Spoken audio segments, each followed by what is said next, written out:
A verdadeira primeira Páscoa tinha rigorosas instruções a serem seguidas para evitar a morte. Você conhece a instrução final que encerrava o sacrifício dessa Páscoa antes de Cristo?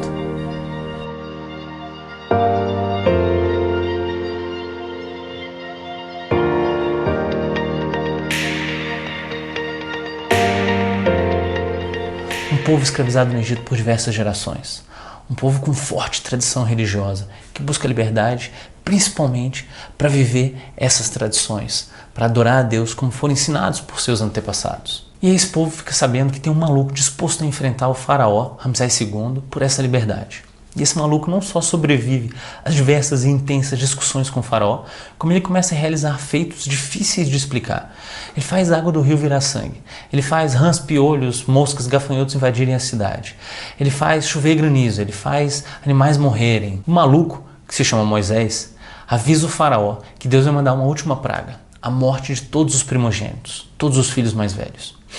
Moisés explica para o seu povo, os israelitas, que Deus deixou instruções para que eles sigam, de forma que a morte passe direto, não entre na sua casa e os seus primogênitos sobrevivam. No dia seguinte, todos os primogênitos estão mortos, menos os do povo de Israel.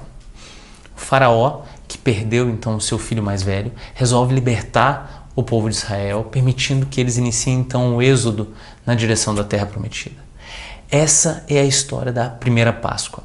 Páscoa, que em hebraico é Pesach, ou passagem, que indica a morte que não entra, mas passa direto nas casas dos israelitas. Para os que não conhecem muito bem essa história, contada no livro do Êxodo na Bíblia, é logo na sequência dessa libertação que Moisés abre as águas do Mar Vermelho para o povo de Israel fugir do arrependido faraó. Essa era a festa da Páscoa, celebrada desde então pelos judeus, incluindo Cristo e seus discípulos. E no tempo de Jesus, o povo de Israel esperava uma nova Páscoa. De acordo com várias profecias bíblicas, a qualquer momento iria vir um novo Moisés, o tão esperado Messias, que ergueria novamente Israel através de um novo êxodo, por uma nova aliança e uma nova Páscoa. Os apóstolos de Cristo foram os primeiros a enxergar, em sua morte e ressurreição, essa tão esperada nova Páscoa. A conexão mais simples que eles fizeram foi justamente a data e o momento em si. Cristo morreu exatamente na antiga Páscoa, na data da antiga Páscoa. A Santa Ceia, inclusive, era a ceia de celebração dessa antiga Páscoa.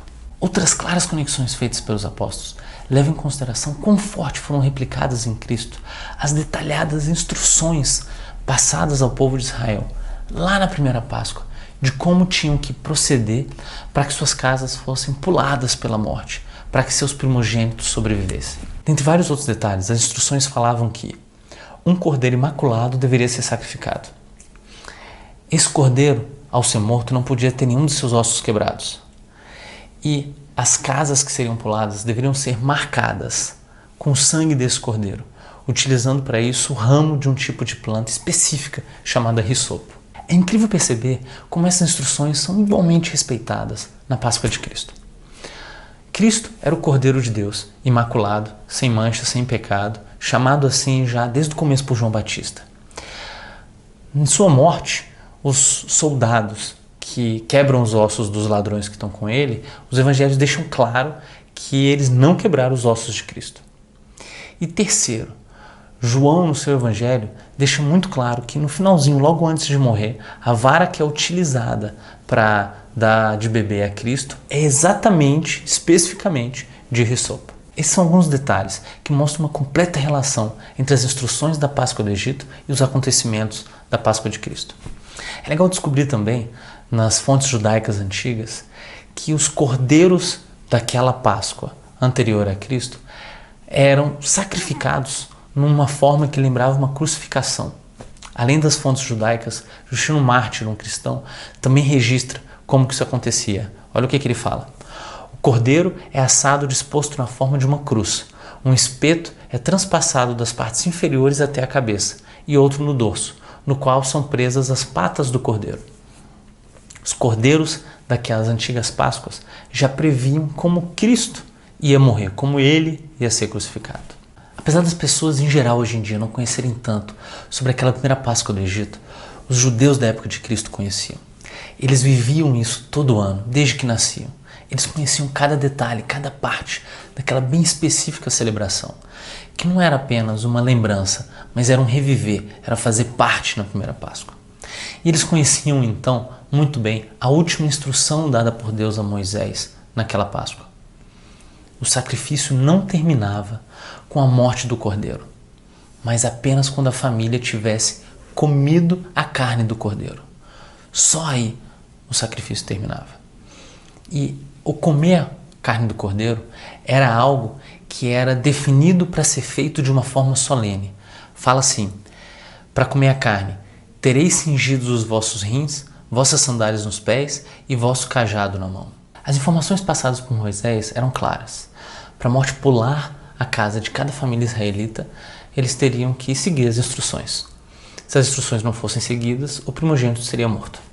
Isso significa que, se alguma família não fosse muito fã de carne do cordeiro e resolvesse ignorar aquela parte das instruções, no dia seguinte o primogênito provavelmente não acordaria. E aí, no capítulo 6 de João, no famoso discurso do pão da vida, que já merecia um vídeo só para ele aqui no Altiora, Cristo começa a falar que na sua Páscoa, onde ele vai ser o cordeiro, eles terão que comer o seu corpo, comer o corpo do cordeiro. E ele não ameniza, insiste a ponto de vários discípulos pela primeira e única vez abandonarem Jesus por causa de um ensinamento. Tudo isso para deixar claro que não é uma metáfora, não é um simbolismo, não é algo abstrato.